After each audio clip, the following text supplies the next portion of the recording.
Livro de Tiago, capítulo 1, versículo 1. Antes de eu ler, deixa eu só fundamentar o texto.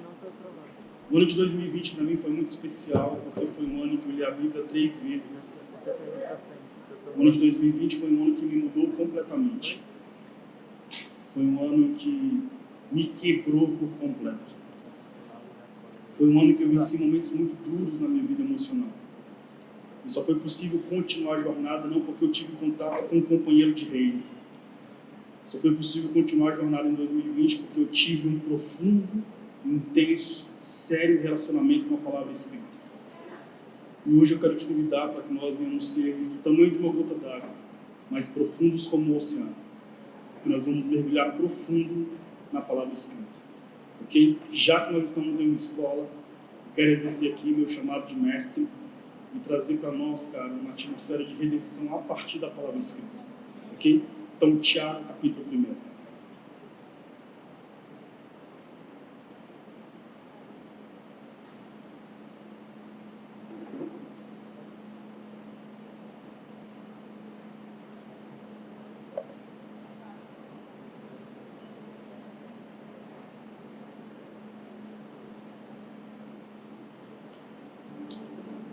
Diz assim o texto. Tiago 1, versículo 1. Tiago, servo de Deus e do Senhor Jesus Cristo, as 12 tribos dispersas entre as nações, saudações. Meus amados irmãos, considerai motivo de júbilo o fato de passardes por diversas provações.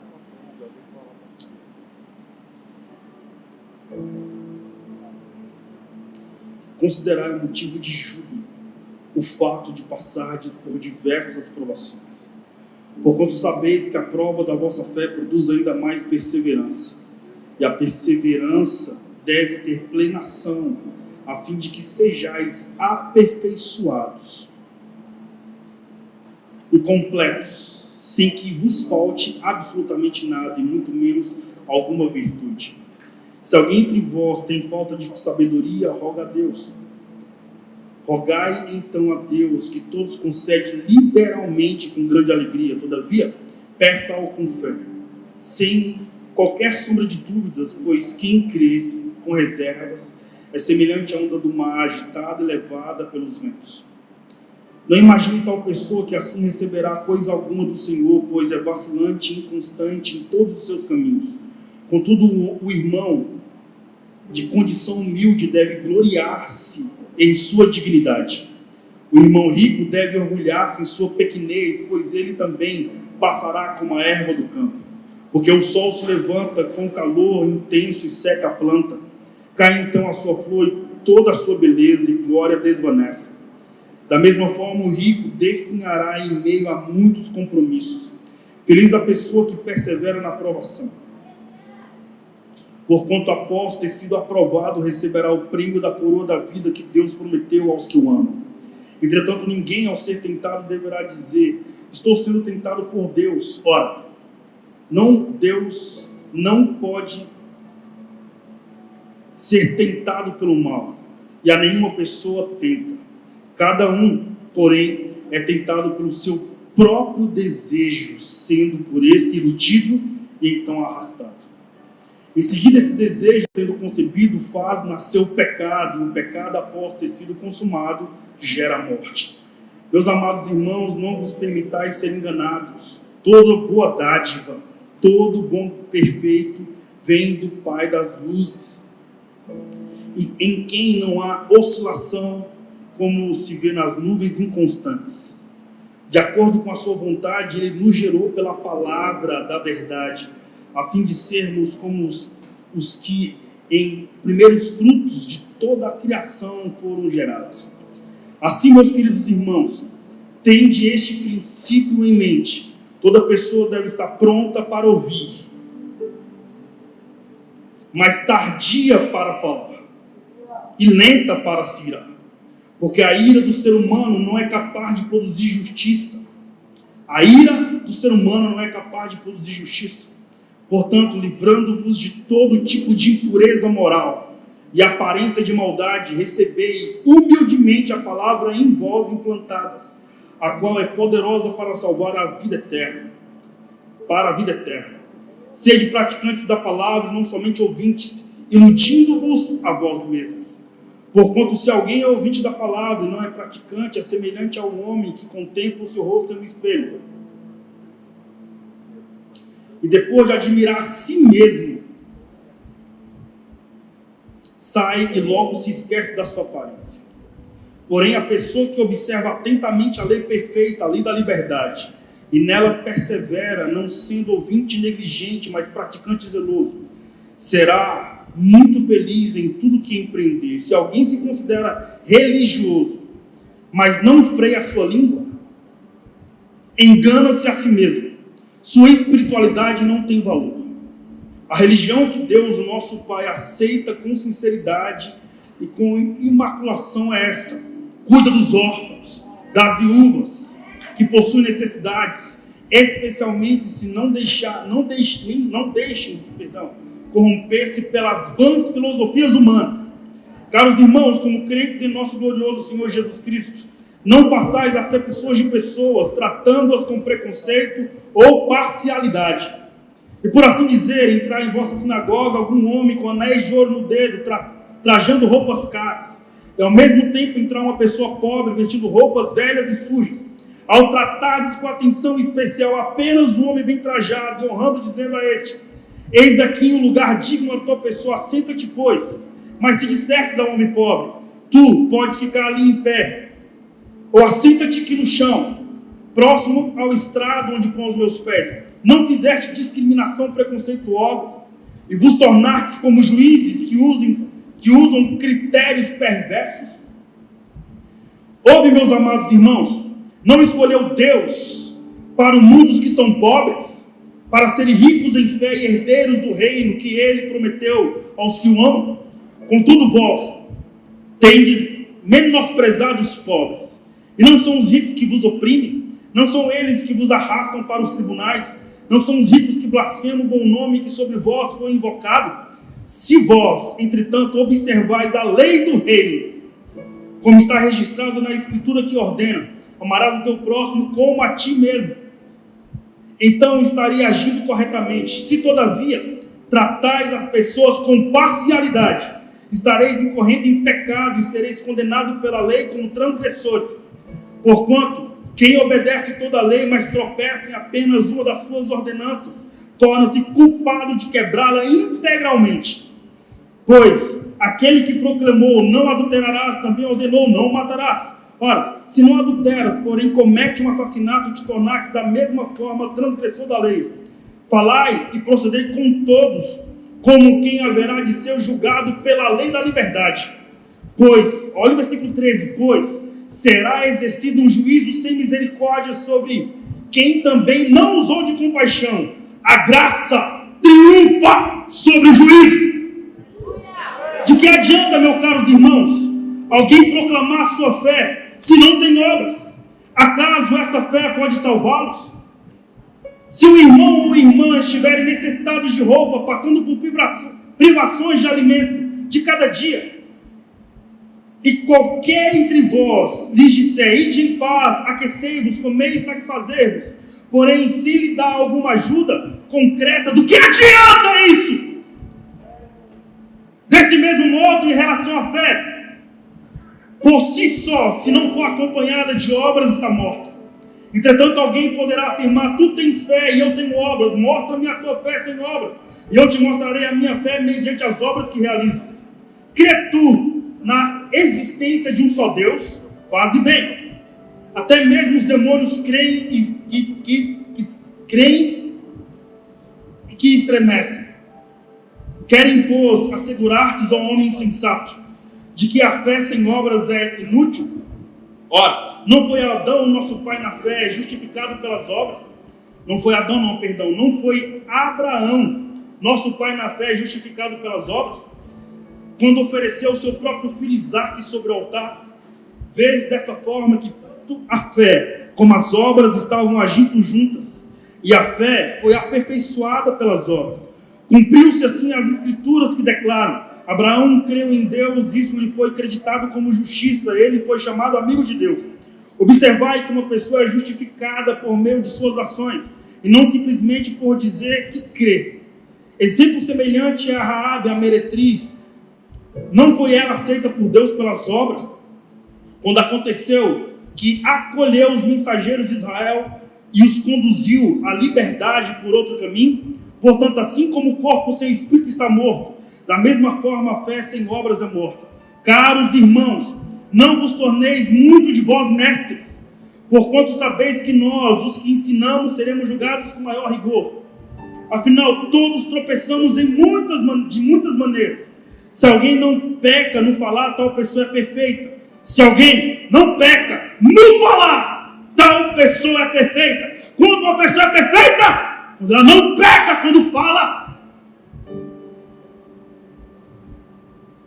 Afinal, todos tropeçamos de muitas maneiras. Se alguém não peca no falar, tal pessoa é perfeita, sendo igualmente capaz de dominar todo o seu próprio corpo. Ora, ao colocarmos freios na boca dos cavalos para que eles nos obedeçam, conseguimos controlar todo o animal. Observai o exemplo dos navios. Embora não sejam de grande porte, impelidos pelos fortes ventos, são dirigidos por um leme muito pequeno, de acordo com a vontade do piloto. Do mesmo modo, a língua é um pequeno órgão do corpo, no entanto, se vangloria de grandes realizações.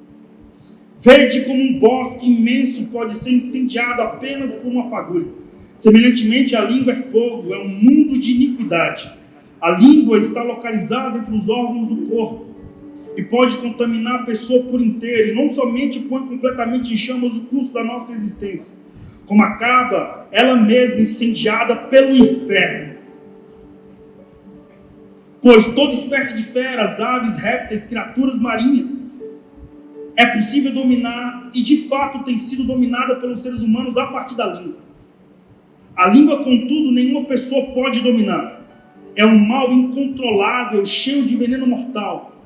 Com a língua bendizemos ao Senhor Pai, porém com a mesma língua amaldiçoamos nossos semelhantes, criados à imagem de Deus. Da mesma boca procedem bênção e maldição. Meus queridos irmãos, isto não está certo. Acaso pode uma mesma fonte jorrar água potável e água salobre? Ora, meus amados irmãos, é possível que uma fagulha produza azeitonas ou uma videira figos? Assim também uma fonte de água salgada não pode jorrar água doce. Quem dentre vós é sábio e tem verdadeiro entendimento, que o demonstre por seu bom proceder cotidiano, mediante as obras praticadas com humildade, que tem origem na sabedoria.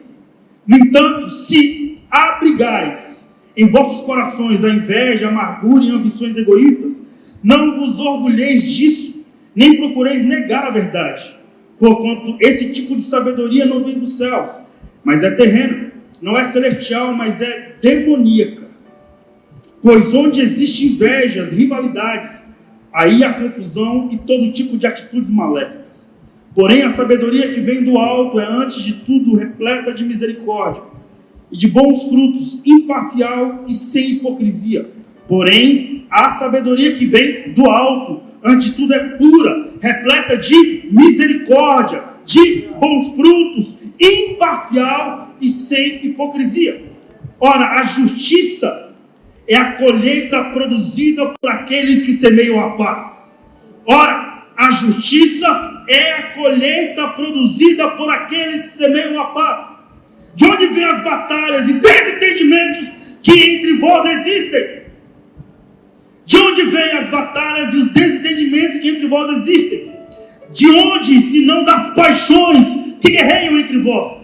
Cobiçais e nada tem, matais e invejais, porém não conseguis obter o que deseja. Viveis a brigar e a promover contendas, todavia nada conquistais, porque nada pedis. E quando pedis, não recebeis, porque pedis com a motivação errada, simplesmente para esbanjar em vossos prazeres. Adúlteros! Ou não estáis cientes de que a amizade com o mundo é inimizade contra Deus? Ora, quem quer ser amigo do mundo torna-se inimigo de Deus. Ou imagineis que é sem razão que a Escritura afirma que o Espírito que Ele faz habitar em nós zela com os ciúmes dos seus. Todavia Ele nos outorga graça ainda maior. Por isso, declara a Escritura: Deus se opõe ao arrogante, mas concede graça aos humildes. Entretanto, sujeitai-vos a Deus, resisti ao diabo, e ele fugirá de vós. Achegai-vos a Deus, e ele acolherá todos vós. Pecadores, limpai os vossos corações, e vós, que tendes a mente dividida pelas paixões, purificai o coração. Entristecei-vos, arrependei-vos e chorai, abandonai o riso fácil, e pranteai, trocai a vossa euforia pelo pesar. Humilhai-vos na presença de Deus, e Ele vos exaltará. Caros irmãos, não faleis mal uns dos outros. Quem se põe a falar contra algum irmão, ou passa a julgar o seu irmão, acaba protestando contra a lei, e a julga também. Ora, se passa a julgar a lei, cessa de obedecê-la, e assumes então a posição de juiz. Um só é legislador e juiz. Aquele que pode salvar e aquele que pode aniquilar. Tu, no entanto, quem és para julgar teu semelhante? Agora prestai atenção, vós que aclamais: hoje ou amanhã iremos para tal cidade, lá nos estabeleceremos por um ano, negociaremos e obteremos grande lucro. Contudo, vós não tendes o poder de saber o que acontecerá no dia de amanhã. O que é a tua vida? Sois simplesmente como uma neblina que aparece por um tempo e logo se dissipa. Em vez disso, devias afirmar: se o Senhor quiser, viveremos e faremos isso ou aquilo.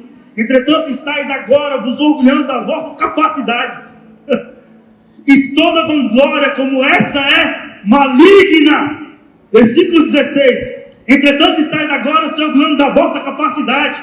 Toda vanglória como essa é maligna. Refleti sobre isso, pois quem sabe que deve fazer o bem e não faz, comete pecado. E agora prestai atenção, vós ricos, chorai e arrependei-vos, porquanto desgraças haverão de cair sobre vós. Vossas riquezas apodrecerão e vossas roupas finas desvanecerão, ruídos pela traça. Vosso ouro e vossa prata todos estão oxidados, e a ferrugem deles testemunhará contra vós. E assim como o fogo vos devorará a carne, tendes acumulado bens demais nesses últimos tempos. Eis que o salário dos trabalhadores que ceifam as vossos campos, e que vós desonestamente deixais de pagar, está clamando por justiça, e tais clamores chegarão aos ouvidos do Senhor dos Exércitos. Tende vivido regaladamente sobre a terra, satisfazendo todos os vossos desejos, e tendes comido até vos fartardes, como em dias de festa. Condenais e matais o justo, sem que ele tenha vos oferecido qualquer resistência. Porquanto, meus amados irmãos, sede pacientes até a vinda do Senhor. Observai como o lavrador aguarda o precioso fruto da terra, esperando com paciência até que o receba as primeiras chuvas de outono e as que encerram a primavera. Sede vós igualmente perseverantes, fortalecei o vosso coração, porquanto a vinda do Senhor se aproxima. Irmãos, não vos queixeis uns dos outros, para que não sejais também assim julgados. Eis que o juiz está às portas. Irmãos, tomai como exemplo de paciência e perseverança a atitude dos profetas, que pregaram em nome do Senhor diante de sofrimentos. Eis que consideramos bem-aventurados todos quantos demonstram a fé e ao atravessarem muitas aflições. Versículo 11 novamente, parte A. Eis que consideramos bem-aventurados todos quantos demonstraram fé ao atravessarem muitas aflições. Tendes ouvido falar a respeito da paciência de Jó, e bem sabeis que solução final o Senhor providenciou. Ora, o Senhor é pleno de compaixão e misericórdia. Contudo, meus amados irmãos, não jureis nem pelos céus, nem pela terra, tampouco façais qualquer outro juramento. Seja suficiente a sua palavra, sendo sim, que seja sim, que não, que seja não. Procedei assim, para não cairdes em condenação. Está alguém entre vós sofrendo? Faça orações. Há alguém encorajado entre vós? Cante louvores. Alguém de vós está doente, chama os presbíteros da igreja, a fim de que eles orem sobre a pessoa enferma, ungindo-as com óleo em nome do Senhor. E a oração feita com fé curará o doente, e o Senhor o levantará. E se houver cometido pecados, será perdoado. Portanto, confessai os vossos pecados uns aos outros, e orai uns pelos outros, para seres curados. A súplica de uma pessoa justa é muito poderosa e eficaz. Elias era uma pessoa frágil como nós. Ele orou fervorosamente, rogando para que não chovesse, e não choveu sobre a terra durante 3 anos e meio. Então, fez outra oração, e os céus derramou as chuvas, e a terra produziu seus frutos. Queridos irmãos, se alguém de vós se desviar da verdade, alguém o conduzir a ela, lembrai-vos disso. Quem ajudar um pecador a se arrepender do seu mau caminho, salvará da morte essa alma, e contribuirá para o perdão de uma multidão de pecados.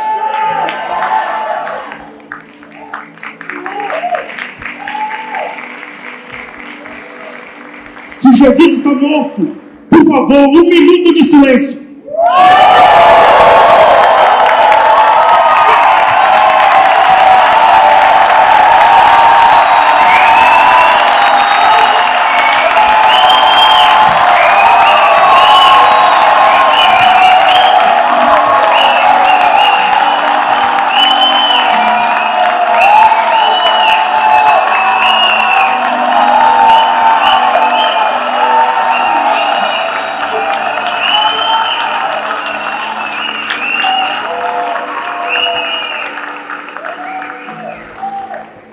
Timóteo.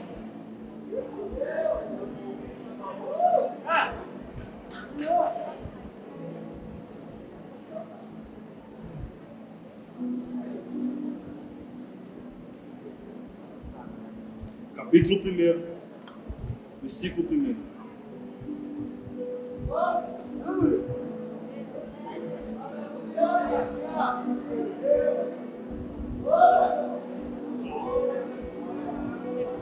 Primeiro Timóteo, capítulo 1, versículo 1. Paulo, apóstolo de Cristo Jesus por ordem de Deus, nosso Salvador, e de Cristo Jesus a nossa esperança. A Timóteo, meu verdadeiro filho na fé, graça, misericórdia e paz da parte de Deus, do Senhor Jesus Cristo, nosso Salvador e Senhor. Conforme te solicitei, Timóteo, quando partia para a Macedônia, permanece em Éfeso para advertir a certas pessoas que não mais ensinem falsas doutrinas, e que parem de dar atenção a mitos e genealogias intermináveis que causam discórdias, em lugar de propagarem a obra de Deus que tem como fundamento a fé. O alvo dessa orientação é o amor que procede de um coração puro e uma boa consciência e uma fé sincera. Alguns, contudo, se desviaram desses princípios, se entregando a discussões sem nenhum valor, e tentando serem mestres da lei, quando não compreendem nem propalam os assuntos pelas quais fazem afirmações com tantas convicções. Sabemos, todavia, que a lei é boa se alguém a usa de forma adequada. De igual modo, sabemos que ela não é feita para os justos, mas para os transgressores insubmissos, para os perversos e pecadores, para os profanos e irreverentes, para os que matam pai e mãe, para os assassinos, para os que vivem na prática de imoralidades sexuais e homossexuais em geral, para os que são sequestradores, para os que são mentirosos, para os que fazem juramentos falsos, para todo aquele que se revolta contra a sã doutrina. Essa sã doutrina se encontra no glorioso evangelho que me foi outorgado, a saber, o evangelho de Deus bendito. Sou grato para com aquele que me fortaleceu, Cristo Jesus, nosso Senhor, e que me concedeu forças e me considerou fiel, designando-me para o ministério. A mim, Timóteo, que em tempos passados fui blasfemo, perseguidor e insolente, contudo, ele me concedeu misericórdia, porquanto fiz o que fiz mediante a minha ignorância e incredulidade. E a graça do nosso Senhor transbordou sobre mim, com a fé e com o amor que é em Cristo Jesus. Timóteo, essa declaração é fiel e digna de plena aceitação. Cristo Jesus veio ao mundo para salvar os pecadores, do qual eu sou o principal. Todavia, por esse motivo mesmo, me foi concedido misericórdia, para que em mim, o pior dos pecadores, Cristo Jesus demonstrasse toda a grandeza em sua paciência, e me tornasse modelo para todos quantos haveriam de crer nele para a vida eterna. Porquanto ao Rei eterno, imortal, invisível, Deus único, seja a honra, a glória pelos séculos dos séculos. Dirijo essas orientações a ti, levando em consideração o que as profecias anunciam a teu respeito. Com base nessa profecia, luta um bom combate, perseverando a fé e uma boa consciência, porquanto algumas pessoas, vindo a rejeitá-las, naufragaram na fé. Entre esses estão Emineu e Alexandre, os quais entreguei a Satanás para que aprendam a não mais blasfemarem. Antes de tudo, Timóteo, recomendo que façam súplicas, orações, intercessões, ações de graças em favor de todas as pessoas, orando pelos reis, por todos os que exercem autoridade, para que tenham uma vida tranquila e pacífica, pois com toda piedade e dignidade, pois isso é bom e agradável diante de Deus, nosso Salvador, a qual deseja que todas as pessoas sejam salvas e cheguem ao pleno conhecimento da verdade. Porque há um só Deus, um só mediador entre Deus e o ser humano, é Cristo Jesus, homem. Há um só Deus, um só mediador entre Deus e o ser humano, é Jesus Cristo, homem. Ele que se entregou em resgate por todos nós, para servir de testemunho do seu próprio tempo. Afirmo-vos essa verdade, Timóteo, e não minto ao declarar que para isso fui designado pregador e apóstolo, mestre dos gentios na fé e na verdade. Porquanto determino que os homens orem em todo lugar, levantando suas mãos santas, sem ira e sem discussões. Semelhantemente, recomendo que as mulheres se vistam com decência, com modéstia e discrição, e não usem trança, nem com ouros ou pérolas, nem com roupas muito caras, mas que se vistam de uma boa obra, como convém mulheres que professam a servir o nome do Senhor. A mulher deve aprender em silêncio com toda a reverência. Não permita que a mulher ensine nem exerça autoridade sobre o homem. Esteja, portanto, em silêncio, porquanto Adão foi criado primeiro e Eva depois. E mais, Adão não foi enganado, mas a mulher que foi enganada e caiu em transgressão. Contudo, a mulher será restaurada, dando luz a filhos, desde que permaneça na fé, no amor e na santidade com bom senso. Esta é uma declaração digna de todo crédito. Se alguém almeja o episcopado, Timóteo de fato deseja algo excelente. É fundamental, pois, que o bispo seja irrepreensível, marido de uma só mulher, equilibrado, tenha domínio próprio, seja respeitável, hospitaleiro, capacitado para ensinar. Não deve ser apegado ao vinho nem violento, mas sim amável, pacífico e não amante ao dinheiro. O bispo deve também governar bem a sua própria família, sabendo educar seus filhos, a lhes serem submissos com todo respeito. Porquanto se alguém não sabe governar a sua própria família, como poderá cuidar da igreja de Deus?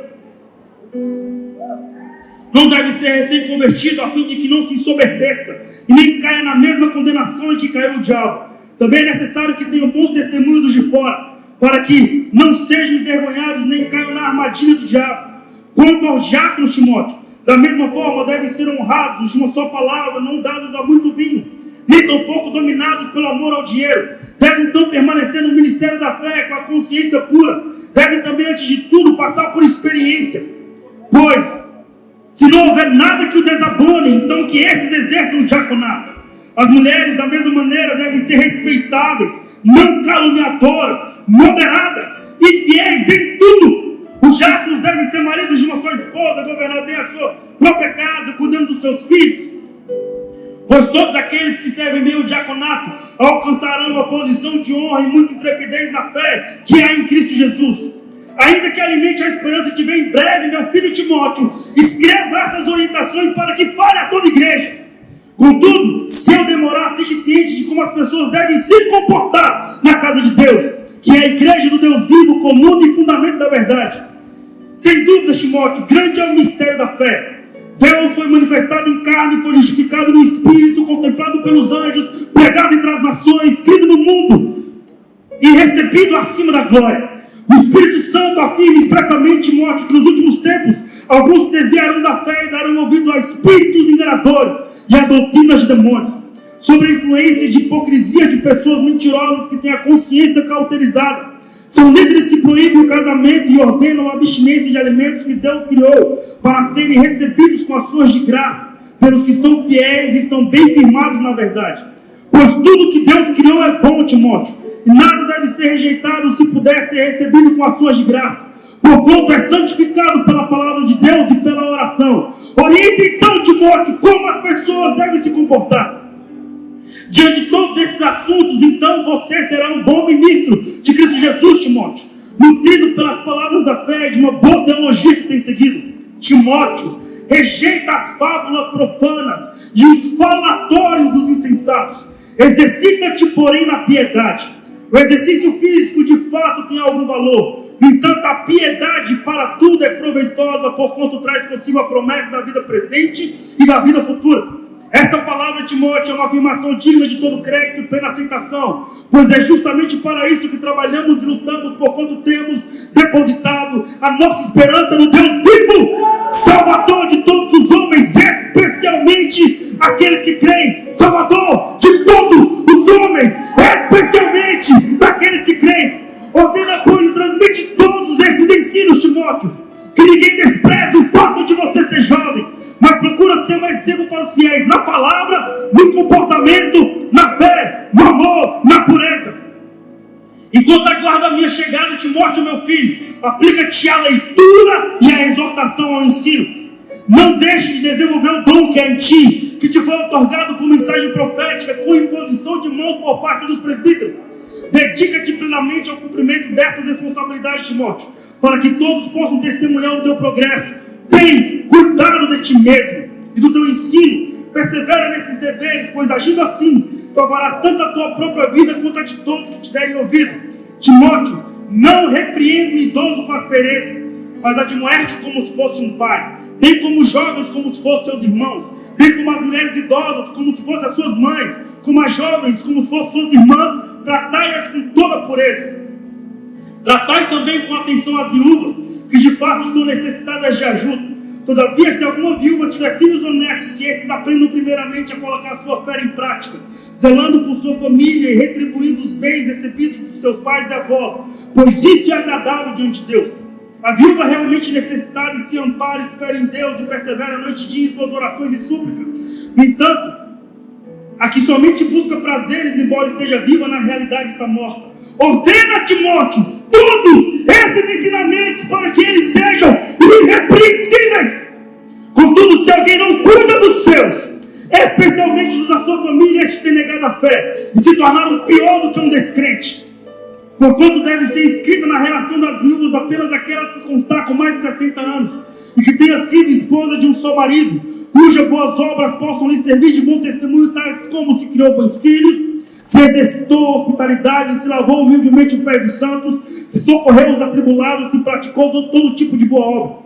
Mas não inclua, Timóteo, as viúvas mais jovens, pois quando as paixões sensuais as afastam de Cristo, querem se casar, e por violarem então o primeiro compromisso de fé, tornam-se então condenáveis. Mais do que isso, aprendem também a serem desleixadas em relação ao trabalho. Vivem perambulando de casa em casa e não somente dadas ao ócio, mas também são fofoqueiras e indiscretas, comentando assuntos que não lhe devem respeito. Sendo assim, aconselho que as viúvas mais jovens se casem, tenham filhos, administrem bem as suas próprias casas e não deem ao diabo nenhum pretexto para a maledicência. Algumas de fato já se desviaram seguindo a Satanás. Se uma mulher crente tem viúva em sua família, esta deve cooperar com elas. Evitar então, Timóteo, que a igreja seja sobrecarregada com o trabalho de ajudá-las. As viúvas realmente desamparadas são as que devem receber a administração desse auxílio por parte da igreja.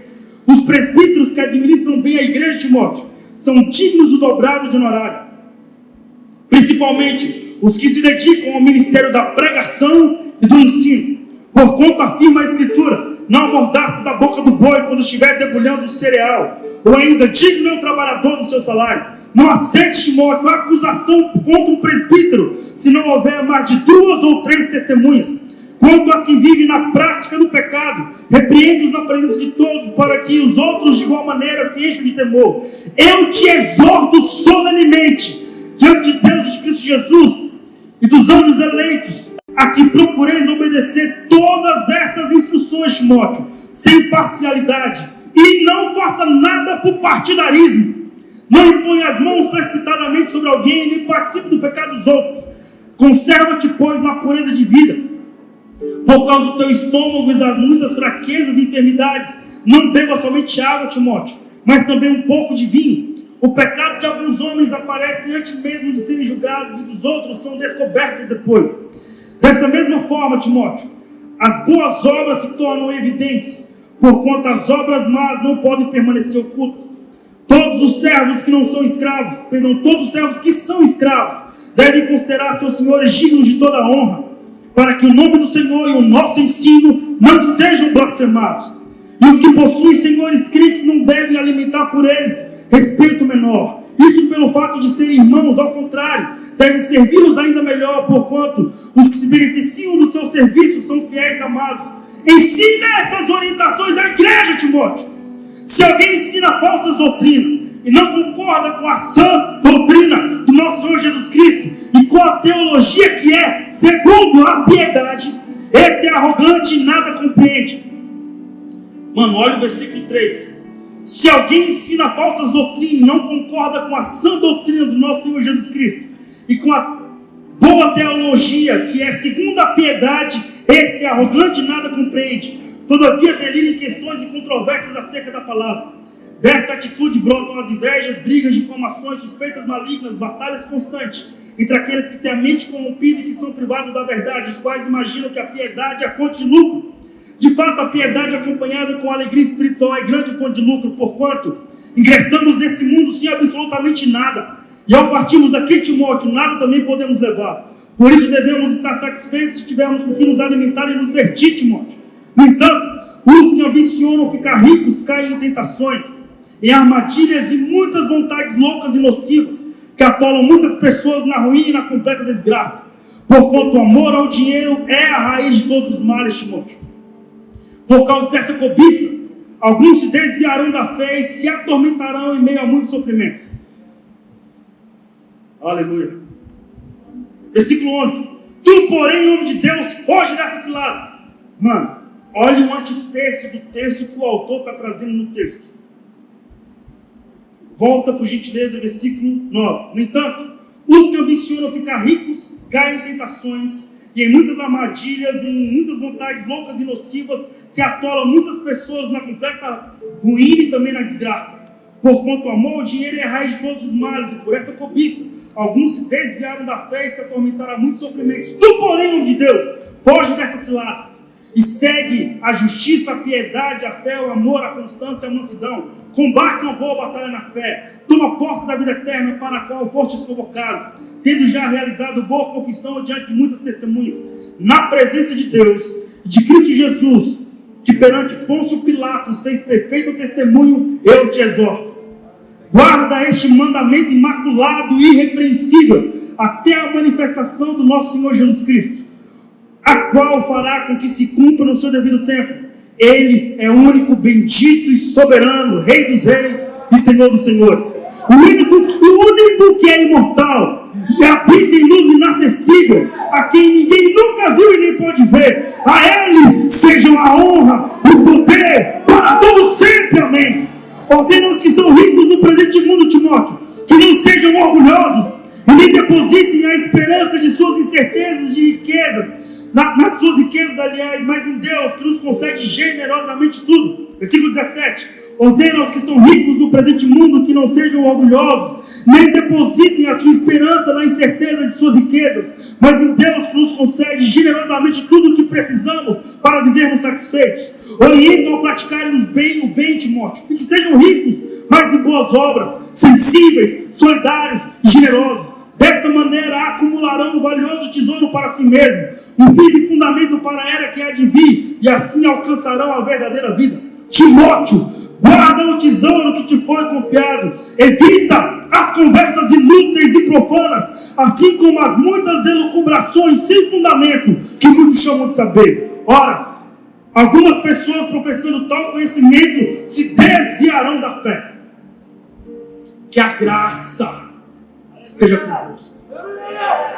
Se Jesus está morto, mano, 1 minuto de silêncio.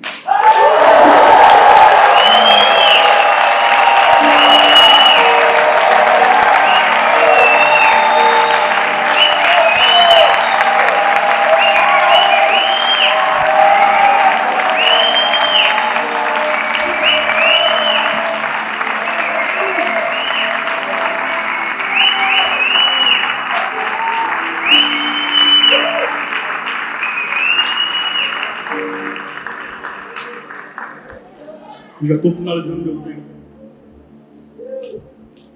Mas eu quero fundamentar o que eu estou dizendo. Na verdade, tudo que eu falei já é fundamento. poderia simplesmente descer daqui. Mas ele falou, não, está com vocês. A carta de Tiago foi escrita aproximadamente no ano de 49 depois de Cristo, no governo de Nero. Tiago foi o irmão mais velho de Jesus, filho de José, que não era filho de Maria. Tiago não foi discípulo de Jesus, nem apóstolo. Tiago foi bispo. Sabe o que é bispo? Bispo é líder de líderes. Sabe o que é apóstolo? É aquele que fundamenta o reino de Deus em diferentes cidades. Interessante, cara. Existe uma escola de interpretação bíblica no período pós-apostólico na cidade de Alexandria, liderada por um homem chamado Filho de Alexandria. Existe uma escola de interpretação bíblica na cidade de Antioquia. A escola de interpretação bíblica da cidade de Alexandria fundamentou a teologia católica. A escola de interpretação bíblica na cidade de Antioquia fundamentou a teologia protestante. O interessante, cara, é que quando nós temos essa afirmação no período pós-apostólico, você percebe algumas características na vida do apóstolo Tiago a partir dos pais na fé.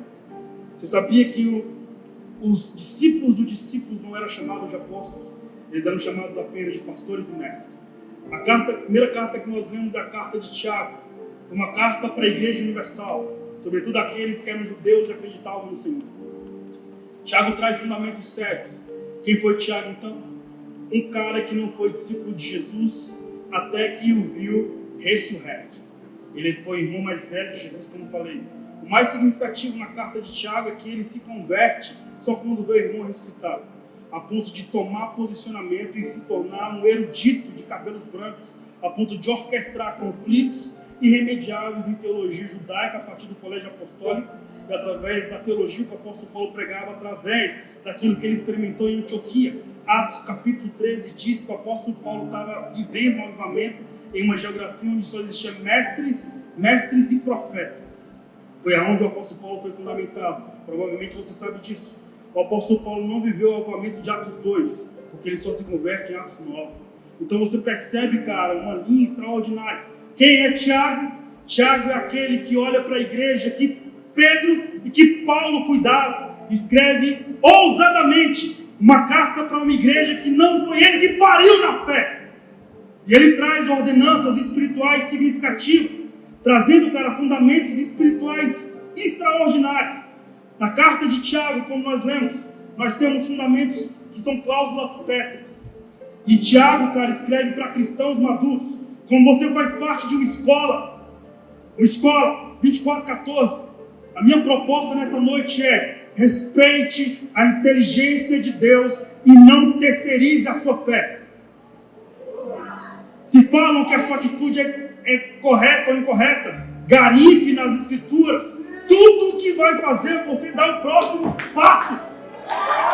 Tu não pode dar o próximo passo. Se as escrituras disser que não, mano, eu recuo. Mas se as escrituras disser vai, filho, você tem acesso à redenção, à graça, ao arrependimento e ao limite. Vá, mano. A carta de Tiago então ensina de forma soberana.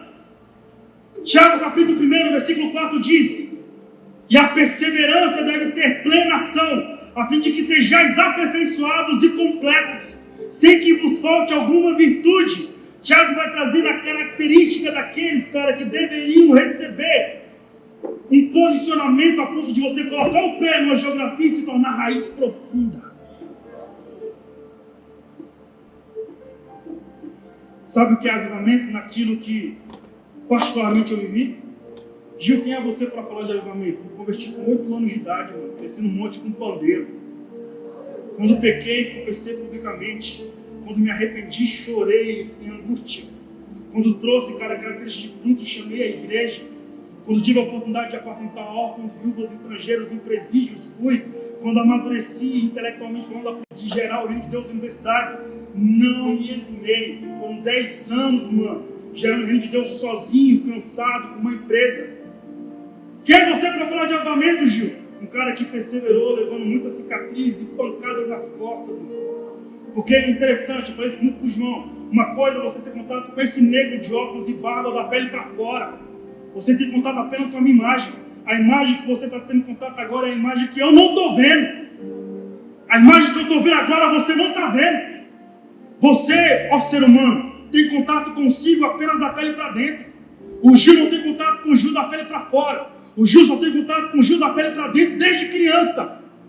O diabo não tem esse contato com o Gil da pele para dentro como eu tenho. Só quem tem contato com o Gil da pele para dentro como eu tenho é só Deus. O sensacional, mano, é quem é você, ó filho de Adão, para determinar o que o homem deve fazer, porque você só enxerga o homem da pele para fora. Se Jesus é o único que enxerga o homem da pele para dentro de forma redentiva.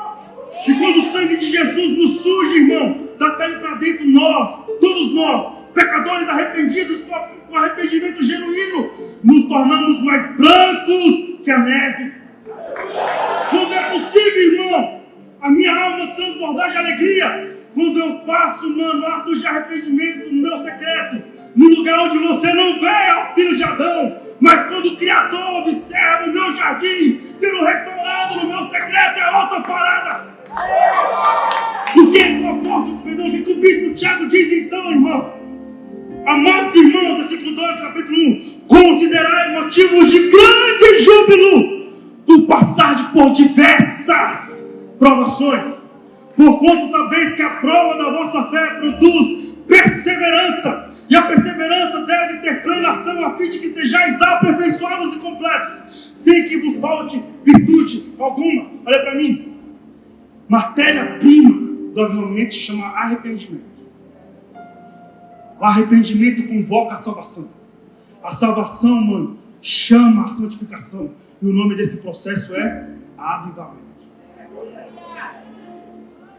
O sensacional nessa afirmativa é que o apóstolo Tiago vai trazendo ensinamentos significativos para a igreja.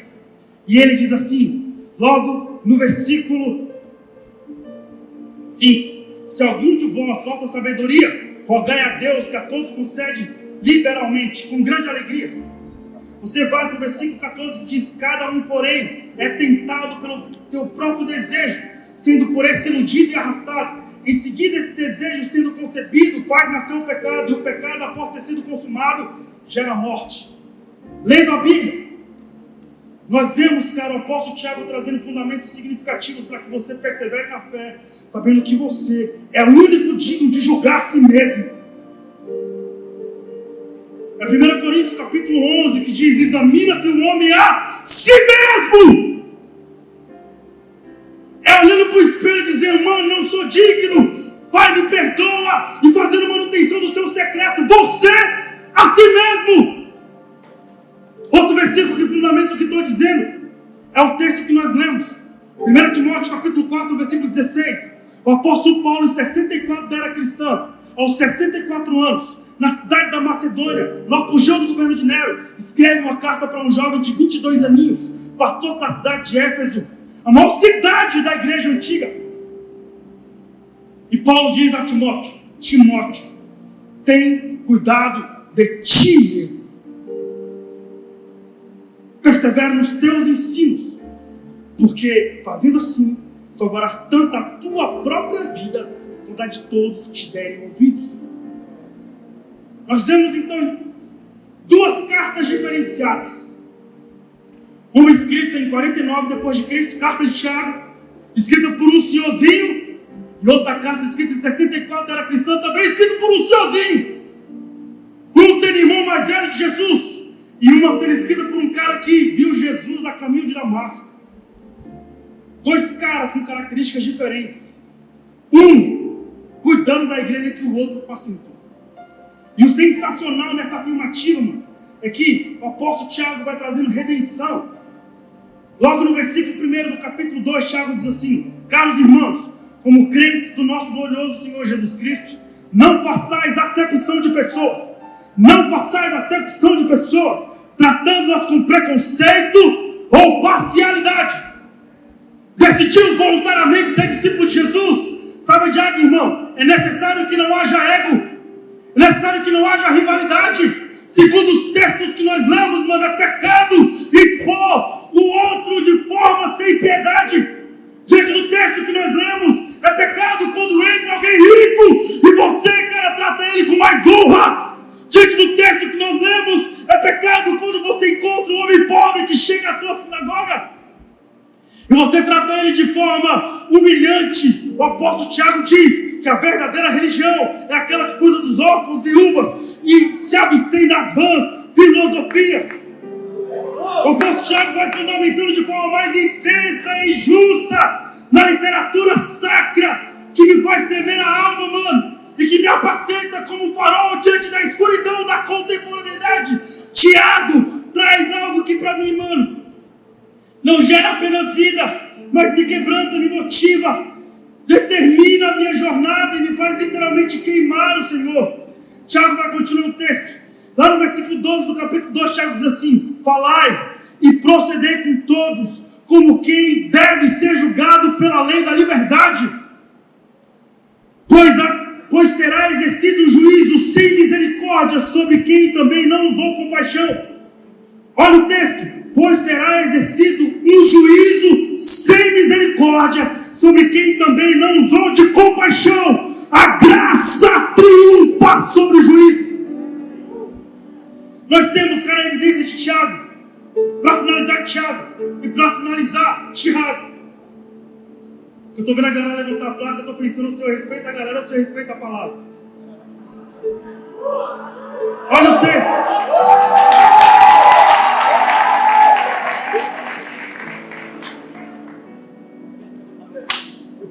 Olha o texto.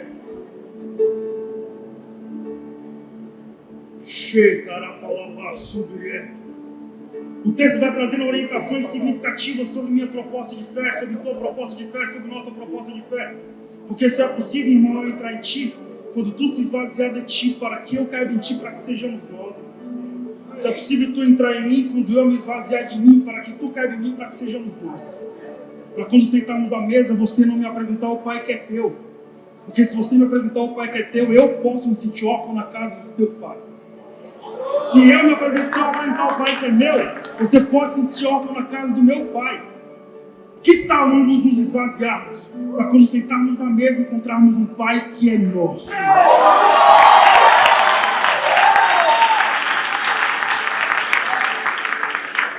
Por quê? Porque na mesa onde Jesus senta, é a mesa onde se senta filhos de princesas e filhos de escravos. Na mesa onde Jesus senta, é a mesa onde se senta filhos de princesas e filhos de escravos. Nessa mesa onde Jesus senta, todos nós somos chamados de reis e sacerdotes.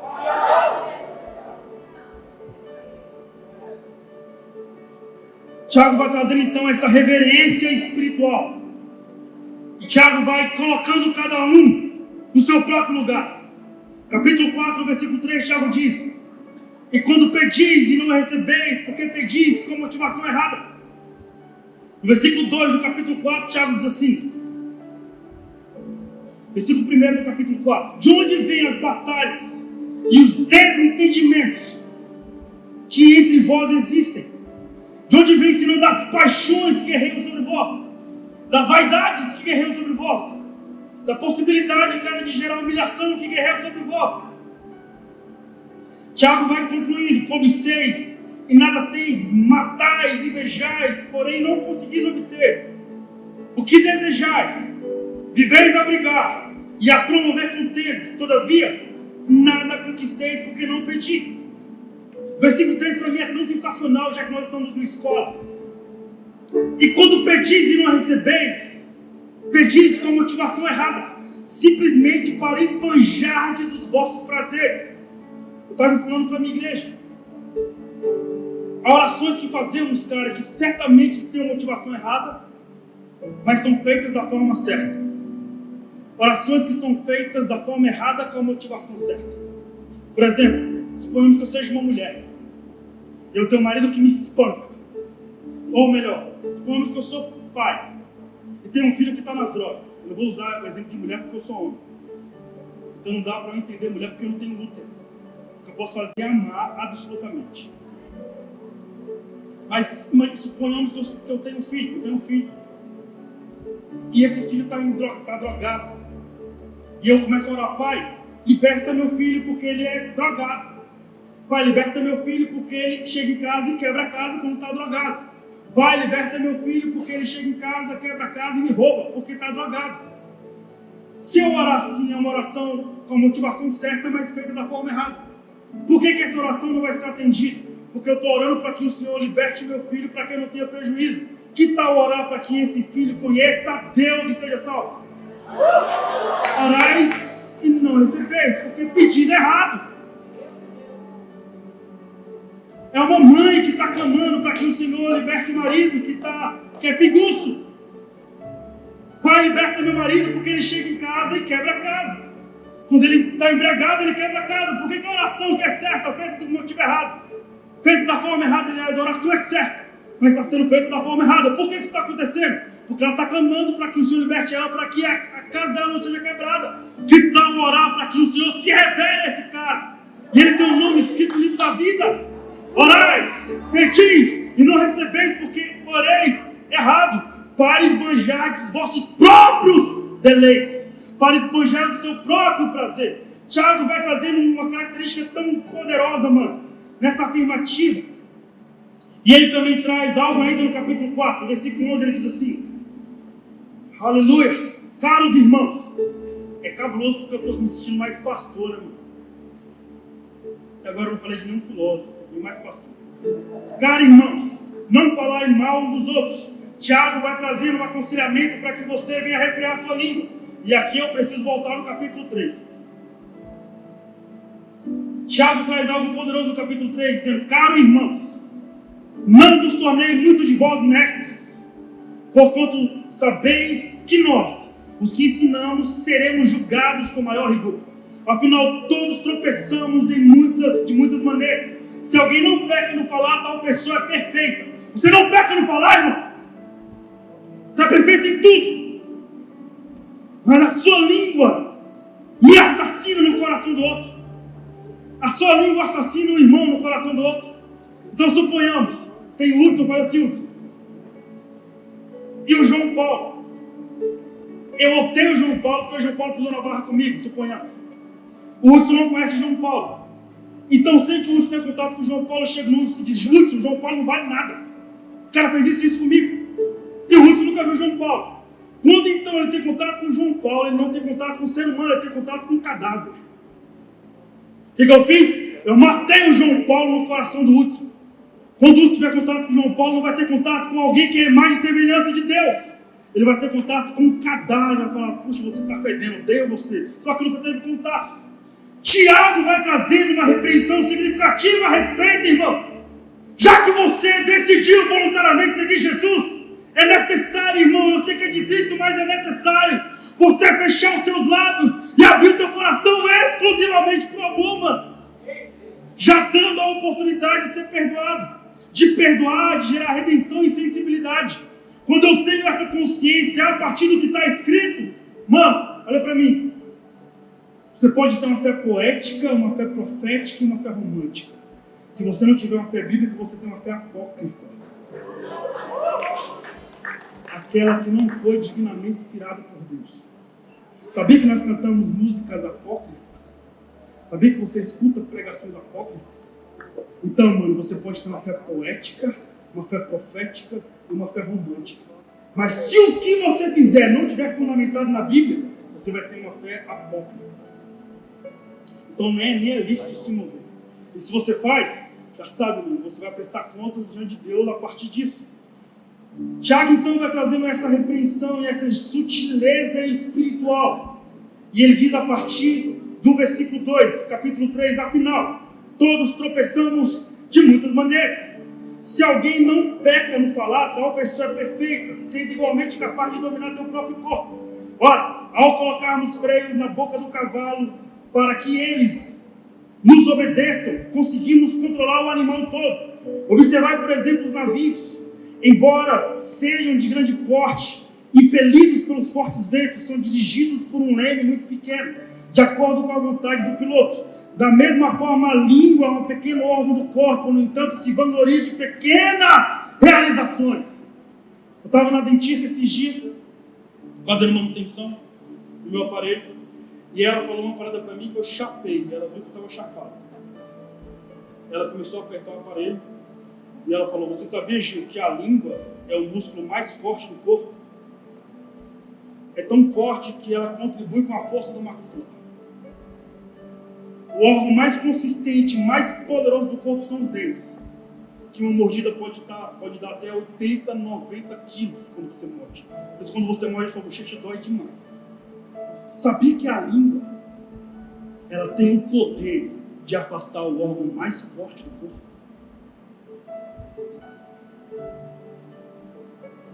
Tiago está dizendo, se você não controla a sua língua, você é como um animal irracional, te compara a um cavalo. Já viu um cavalo raivoso?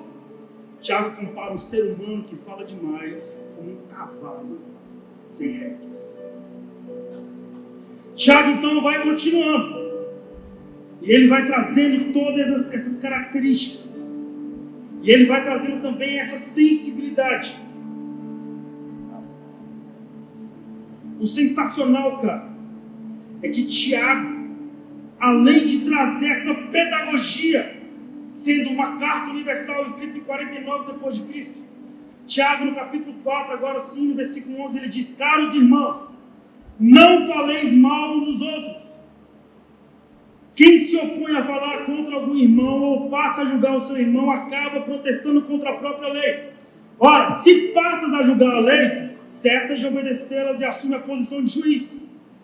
Tiago diz assim, irmão: um só é legislador e juiz. Quantos são legisladores e juízes, irmão? Tiago diz que é um. Quantos são, irmão? Um só é legislador e juiz.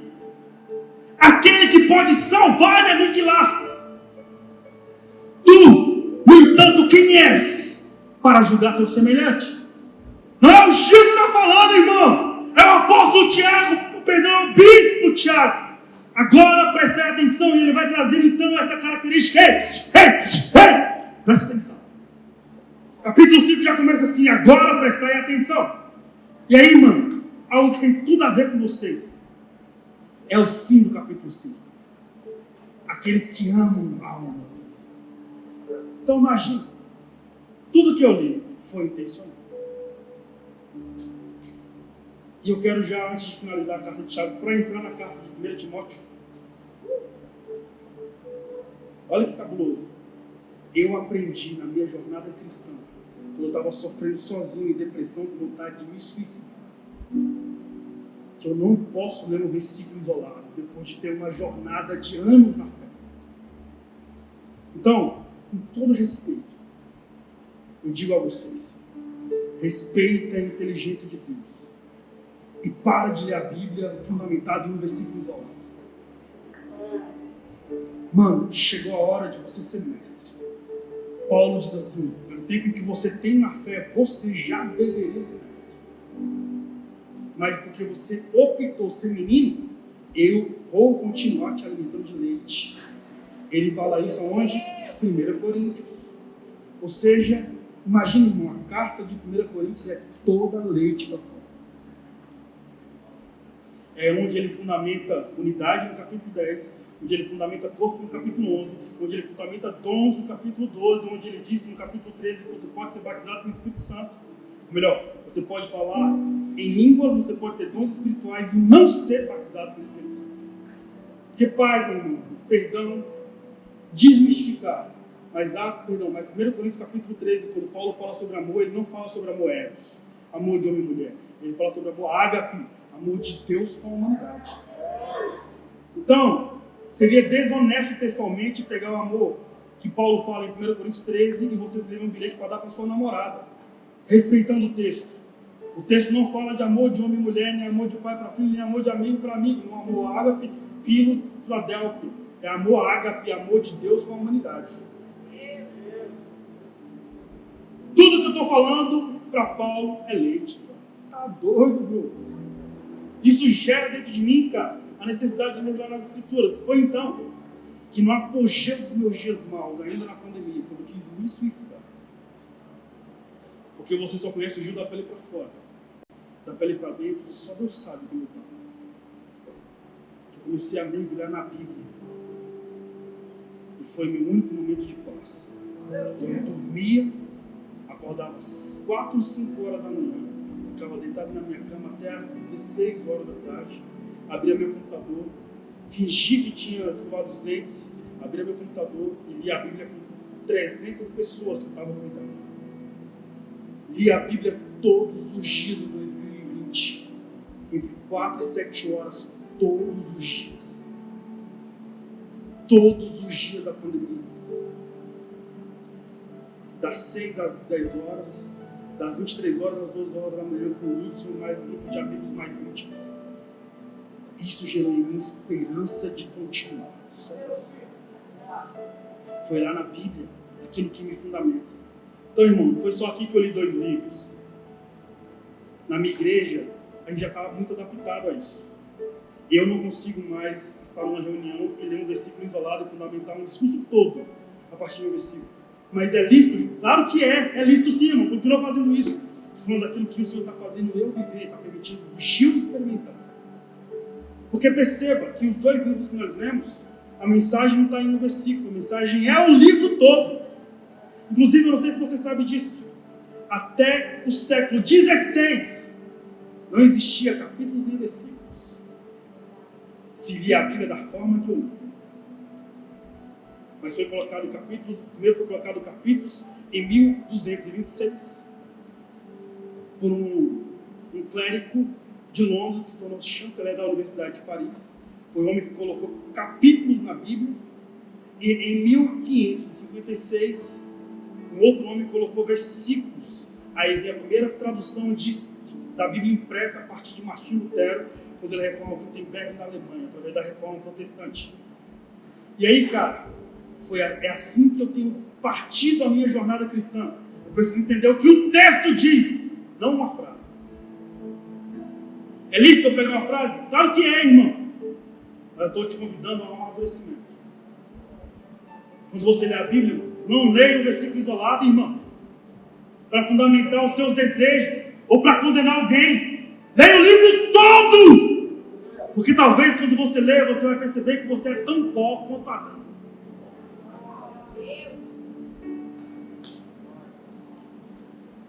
Shekarabalaba subir.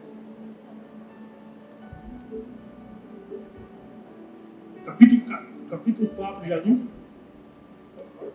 O fim de Tiago. Olha o que ele fala a partir do versículo 17, capítulo 5. Elias era uma pessoa frágil como nós. Irmão, é possível dizer que Elias era frágil como eu e você, irmão? Tiago diz que Elias era frágil como eu e você. Conhece a história de Elias? Tiago diz que Elias era fraco como eu e você, frágil. Quem foi Elias? Lê 1 Reis. 1 Reis diz que Elias foi tão moleque doido, brother, na sua expressão profética, que os corvos levavam alimento para ele 2 vezes por dia. Elias foi um cara tão sensacional no fluir profético, que a Bíblia diz que ele ficou tão revoltado contra os profetas da deusa Azera e do deus Baal, que ele peitou 850 profetas em um só dia. Sozinho, mano! A Bíblia diz que Elias foi tão extraordinário como aquele que expressava a autoridade de Deus, que ele convoca todo mundo numa época de profunda seca, onde a água era o ouro líquido. E ele pega o ouro líquido e diz: vamos fazer aqui um altar de pedras, vamos colocar o que de mais incrível e valioso nós temos, que é a água. Vamos colocar aqui no altar. E vocês vão orar. Oram primeiro. Peça para que o Deus Baal libere os céus e derrame fogo do altar. Esse é Elias, mano, que Tiago chamou de frágil. O cara que passa horas observando os profetas clamando e nada acontecendo. O cara que tira onda sozinho com 850 profetas. E diz: aí, mano, ora mais alto porque teu Deus deve estar no almoço. Aí, mano, ora mais alto porque teu Deus deve estar dormindo. Esse é Elias que Tiago chamou de frágil. O interessante, mano, é que ele disse: vamos parar, agora é minha vez de orar. Quando o cara orou, imagina, mano, a camada de ozônio se abrindo, Deus derramando fogo e o fogo vindo beber na água. E a Bíblia diz ainda, mano, que quando Elias ora, ele sozinho, depois que ele analisa, cara, o rosto dos profetas de Baal, olhando para a atmosfera e o que Deus estava fazendo com expressão de imbecilidade, a Bíblia diz que Elias veio e assassinou 150 profetas ao fio da espada, sozinho. Que esse cara, o cara que Tiago chamou de frágil, como nós. Por que Tiago diz que Elias foi frágil como nós? Porque Elias foi o cara que peitou o inferno sozinho em um dia. Assim como vocês estão fazendo ao estar aqui. Mas a Bíblia diz que 24 horas depois que Elias assassina os profetas de Baal e de Azera, a Bíblia diz, irmão, que uma mulher chamada Jezabel peitou Elias, e por causa do grito de uma mulher, Elias foi para a caverna. Sabe por quê, irmão? Olha para mim. Porque é mais fácil com um homem de Deus enfrentar uma legião de demônios do que um ser humano que me odeia. É mais humano enfrentar uma legião de demônios do que um ser humano que te odeia.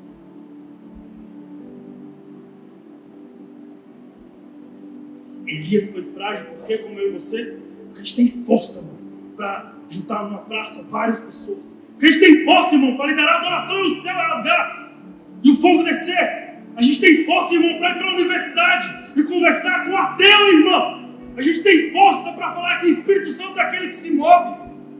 Mas quando você está sozinho no teu quarto, você sabe que você é frágil, ó ser humano. Tiago então diz que nós somos frágeis como Elias, por isso. E ele continua. Elias era uma pessoa frágil como nós. Ele orou fervorosamente, rogando para que não chovesse. E não choveu sobre a terra durante 3 anos e meio. Então ele fez outra oração, e os céus derramaram suas chuvas, e a terra produziu seus frutos. Queridos irmãos, se alguém vos desviar da verdade, queridos irmãos, se algum de vós se desviar da verdade, e alguém o conduzir a ela, olha isso, mano, queridos irmãos, marca isso, porque é sobre você, irmão. Versículo 19, versículo 20, é sobre essa escola aqui. Queridos irmãos, se algum de vós vos desviar da verdade, e alguém os reconduzir à verdade, lembrai-vos disso. Quem ajuda um pecador a se arrepender do seu mau caminho, salvará da morte essa alma e contribuirá para o perdão de uma grande multidão de pecados. Mano, quando você faz um pecador se arrepender, multidão de pecados são perdoados. Vou te falar uma parada. Abra sua Bíblia rapidinho. Lucas 15, 7.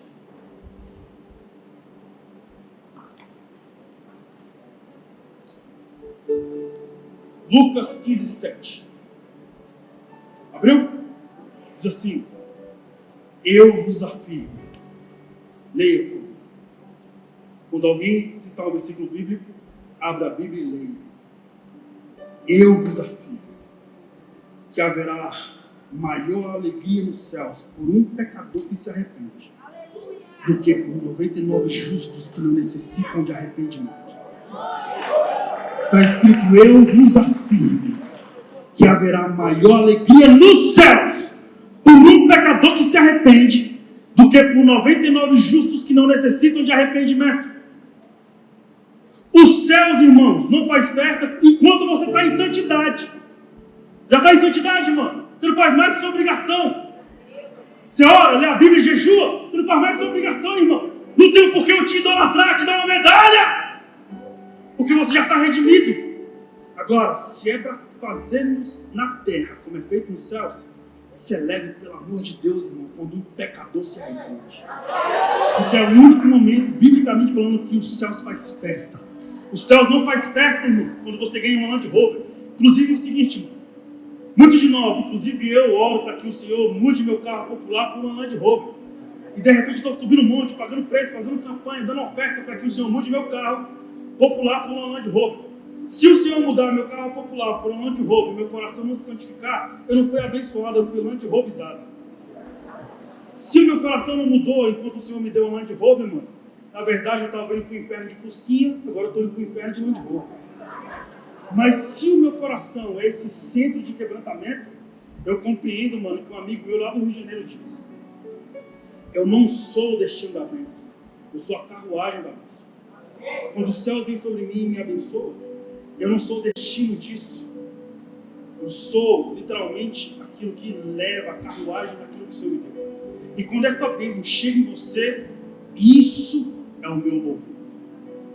É o quebrantamento e o arrependimento. Quando a gente entende, mano, que nós necessitamos celebrar, sim, arrependimento, porque a Bíblia te dá direito ao arrependimento, irmão.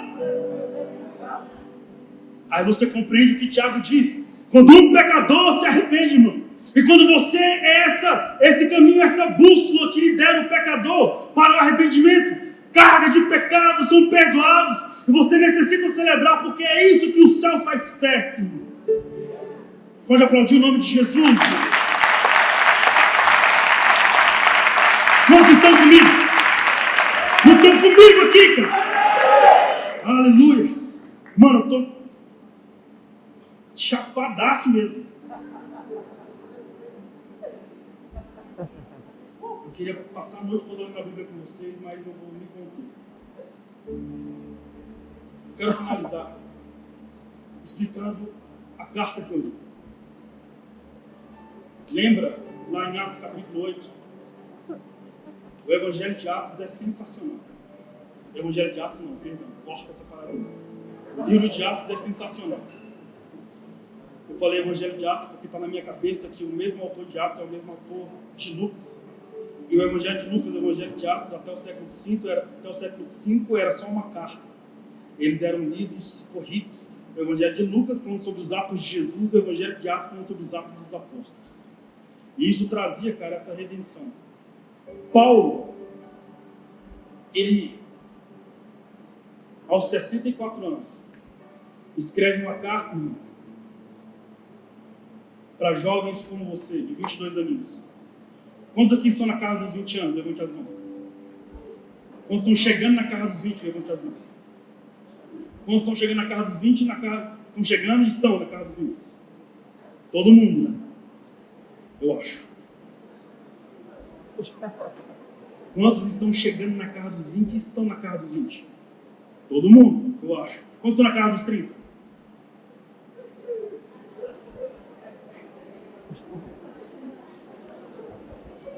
A carta de 1 Timóteo é sobre você, irmão, olha para mim.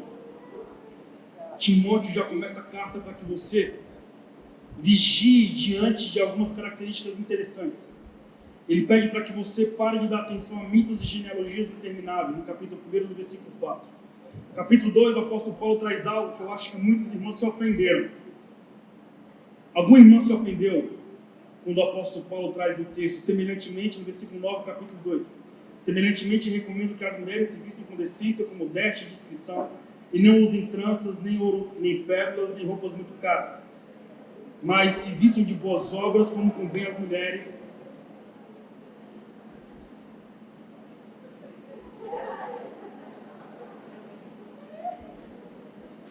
Versículo 9. Semelhantemente, recomendo que as mulheres se vistam com decência, modéstia e discrição, e nem usem tranças, nem ouro, nem pérolas, nem roupas muito caras, mas se vistam de boas obras, como convém às mulheres que professam o nome do Senhor. A mulher deve aprender em silêncio, com toda reverência, e não permita que a mulher ensine, nem exerça autoridade sobre o homem, esteja, portanto, em silêncio. Porquanto Adão foi criado primeiro e Eva depois. E mais, Adão não foi enganado, mas a mulher que foi enganada e caiu em transgressão. Contudo, a mulher será restaurada, dando luz a filho, desde que permaneça na fé, no amor, na santidade e no bom senso. Pergunta, irmã, quantas irmãs se ofendem com esse texto? Pode falar, irmã. Todo mundo acha normal o texto? Deixa eu te explicar o que é as Escrituras. As Escrituras narram textos temporais e atemporais. Textos que são para um tempo específico, textos que são para uma jornada exclusiva. A cidade de Éfeso, que foi a carta pela qual Paulo escreve para o pastor de 22 aninhos, só Timóteo, como falei, foi uma carta para uma cidade onde existia uma das 7 maravilhas do mundo antigo, que era o templo da deusa Diana, ou a deusa Artemis. Uma das características significativas em Éfeso é que existia aproximadamente mais de 900 pórticos, onde as ninfas, que eram aquelas que adoravam a deusa ninfa, que eram mulheres com o corpo bem torneado, mulheres bem interessantes visualmente falando, quando essas mulheres tinham um trabalho nobre socialmente falando, que era trabalho de promiscuidade em relação à prostituição. Paulo, quando envia a carta a Éfeso, ele envia a carta a uma cidade que não é patriarcal, uma cidade que é matriarcal. Inclusive, irmão, Paulo não pregou para muitas cidades patriarcais, a não ser Jerusalém e Israel. Perceba que Paulo não escreve nenhuma carta para os judeus, por isso que não se sabe se Paulo escreveu a carta aos hebreus. Logo, Paulo prega para cidades matriarcais, onde existiam deuses que determinavam culturas. O interessante é que o apóstolo Paulo envia essa carta sabendo que essas ninfas eram mulheres que exerciam uma profissão nobre, chamada prostituição. Essas mulheres iam se convertendo em Éfeso. E as cafetinas da cidade eram as que usavam tranças. Então Paulo está dizendo a Timóteo, quando essas mulheres se converterem, não permita que elas ensinem. Quando essas mulheres em Éfeso se converterem, não permitam que elas tenham autoridade, mas que elas aprendam silêncio. Ou seja, Paulo está trazendo pedagogia para aquelas que estavam se convertendo. Perceba que é possível, irmão, eu trazer uma manipulação textual por causa de um versículo, de um texto específico, se não tiver uma contextualização histórica. Portanto, eu quero te ensinar, irmão, com toda a reverência. Mergulhe na Bíblia, entenda o autor que escreveu o texto, entenda o tempo histórico do texto, entenda, cara, o tempo sociológico do texto, entenda por que o autor escreveu, para quem escreveu, entenda a motivação da escrita. Traduza as escrituras para o homem contemporâneo, porque você está sendo Osígio, agindo com tanta intensidade bíblica, irmão. Eu gostaria de me esgotar falando sobre a Bíblia aqui para você hoje. Porque se você está sendo enviado, cara, treinado para uma missão, que você devia ser o megafone do que está escrito, não do que eu acho, não do que você vê nas redes sociais, mas do que está escrito. E é isso, mano, essa é a bússola para o avivamento. Narrar a Bíblia para o homem contemporâneo.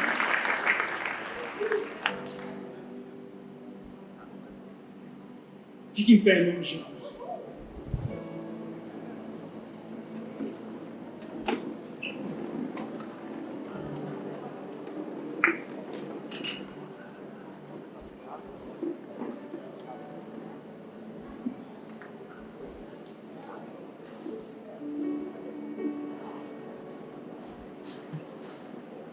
Olha para mim.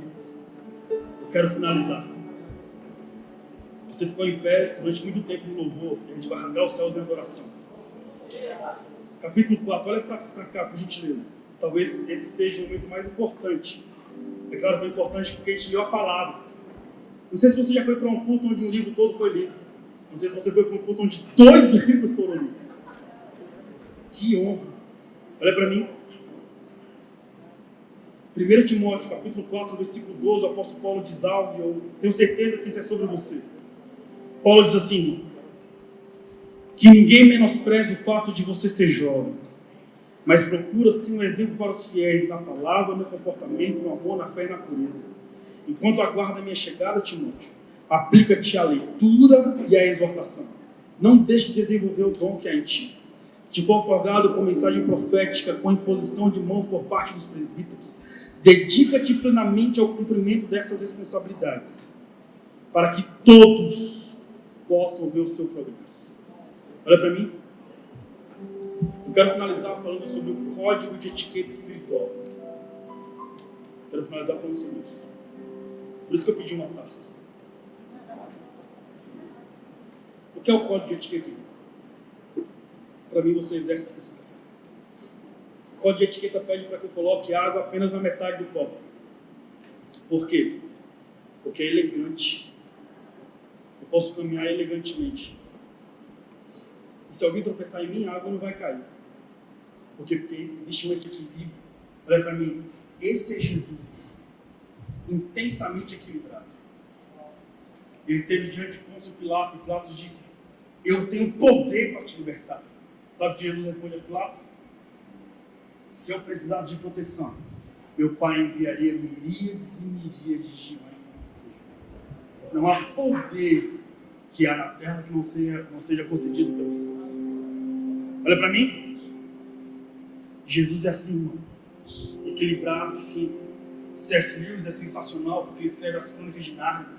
E a principal felicidade de Lewis é possível defender um leão, irmão? Não é possível defender um leão. E Lewis afirma que Jesus é como um imponente leão chamado Aslan. É possível defender Aslan? Não, ele se defende por si só, então não defenda Jesus. Porque quando você tem a expectativa de defender Jesus, você só fere em nome daquele que morreu para salvar. Jesus então é equilibrado. É como um código de etiqueta. Ele foi fino, Foi jovem. Demorou 30 anos para ser o Cristo. Com 30 anos ele reforma os 3 maiores poderes de seu tempo, sem pegar em armas, sem poder de tortura e sem perder a noção. Quando ele falava sobre suas próprias dores, ele era poético a ponto de dizer: as aves dos céus têm seus ninhos, as raposas têm seus covis, mas o Filho do Homem não tem onde repousar a cabeça. Esse é o Cristo que nós adoramos. Seja então equilibrado com Jesus. Mas quando você decide viver, não a partir de um código de etiqueta, mas através de sua cabeça, sua mentalidade, suas ideologias, a partir do digital influência que você segue, não a partir do que está escrito, você vai se enchendo de muita coisa humana. E você vai perdendo a elegância, porque você vai ficando pesado. Você tem opinião sobre todo mundo. Mas como nós vemos na carta de Tiago, guarda a tua língua.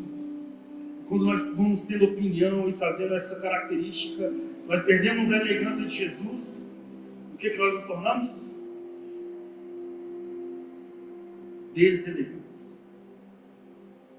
Estou elegante agora, irmão? Você acha que Jesus é assim? O ruim é quando você vive a partir de uma opinião, a partir de uma ideologia, a partir de um cristianismo islâmico, a partir, cara, de um grupo tribal, a partir de um comportamento de sentença, a partir de um sentenciamento público diante do que nós vemos na carta de Tiago. Sabe o que acontece? Você perde a elegância. E se alguém tropeçar em você, cara, vai sair alguma coisa. E se sair, vai sair o quê? Hoje, eu convido vocês, solenemente, com muito amor pela palavra, respeitem a inteligência de Deus.